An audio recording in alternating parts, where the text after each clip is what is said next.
চোখে দেখা আর মনের দেখা এক নয়। দেখা এবং দর্শন যদি এক হতো তাহলে তো সবকিছু একই হয়ে যেত।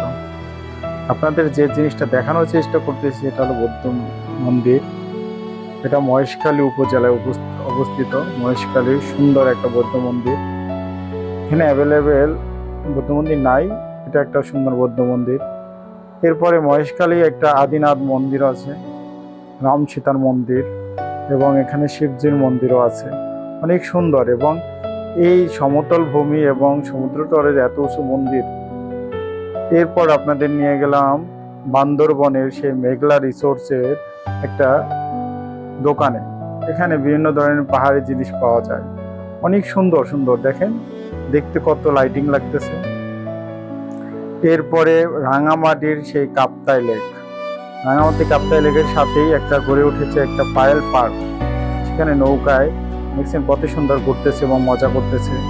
এবং আমি এটা ভিডিও করেও আমিও অনেক আনন্দ ফিল করলাম। এটা আপনাদের সাথে শেয়ার করলাম যে আসলে ঘুরলে মন যে কত ভালো হয়, এটা যারা ঘোরে তারাই শুধু ফিল করতে পারে। আমি মাঝে মাঝে ঘুরতে যাই, সেক্ষেত্রে আমি বুঝতে পারি আসলে ঘোরা কতটা জরুরি একজন মানুষের জন্য। ঘুরলে মানুষের মন এবং অনেক কিছু পরিবর্তন হয় এবং অনেক জ্ঞান বাড়ে। এরপর চলে গেলাম আপনাদের নিয়ে পাহাড়ি এলাকায়, বান্দরবন থেকে সেই বগালেকের উদ্দেশ্যে এবং বগালেক থেকে কেওক্রাডাঙ্গার উদ্দেশ্যে।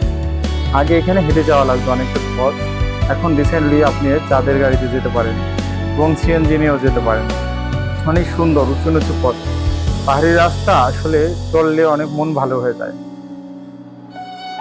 কখনো উপরের দিকে উঠতে হয়, কখনো ঢালুর দিকে নামতে হয়। কি মজা!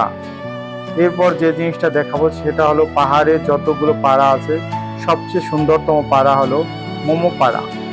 এটা একটা কৃষ্ণপল্লীর পাড়া, এটা হলো মোমো পাড়া। অনেক সুন্দর পাড়া। এখানে আমরা অনেক ধরনের পেঁপে খেয়েছি, অনেক মিষ্টি পেঁপে, আনারস, তারপর কুশুরি। এরপর চলে গেলাম বাংলাদেশের সবচেয়ে দীর্ঘতম এবং পৃথিবীর সবচেয়ে দীর্ঘতম সমুদ্র সৈকত, সেটা হলো ইউনানি বিচ, কক্সবাজারের ইউনানি বিচ। অনেক সুন্দর জায়গা। তো এটা আপনারা যারা না গেছেন অবশ্যই যাবেন। বাংলাদেশের ভিতরে এত সুন্দর জায়গা আছে, তারপর যদি আমরা না ঘুরি তাহলে কেমন করে হবে। এখানে গেলে আপনার মন মানসিকতা অনেক কিছু চেঞ্জ হবে। সেজন্য কক্সবাজার যাবেন, সমুদ্র সৈকতে ঘুরবেন, অনেক ভালো লাগবে সবার। এরপর যে অংশটা দেখাবো, এই যে দেখাচ্ছি দেখুন সূর্য অস্ত যাচ্ছে, সেই সময়টার একটা সিনারি আপনাদের দেখানোর চেষ্টা করতেছি। এরপর যেটা দেখা যাচ্ছে মহেশখালী যাওয়ার পথে আপনাদের যে জেটিতে যেতে হয়, ওই জেটিতে আপনার ট্রামে যাওয়া যায়। এরপর আছে স্পিড বোট আছে, স্পিড বোটে 100 টাকা, ড্রামে যেতে হয় তার 40 টাকা।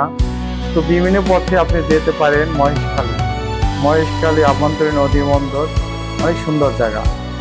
এরপরে যাবো আমরা বান্দরবনের সেই মেঘলা রিসোর্টসের ভিতরে রাঙামাটির আদলেই তৈরি করা কাপ্তাই লেকের উপরে। তো এটা হলো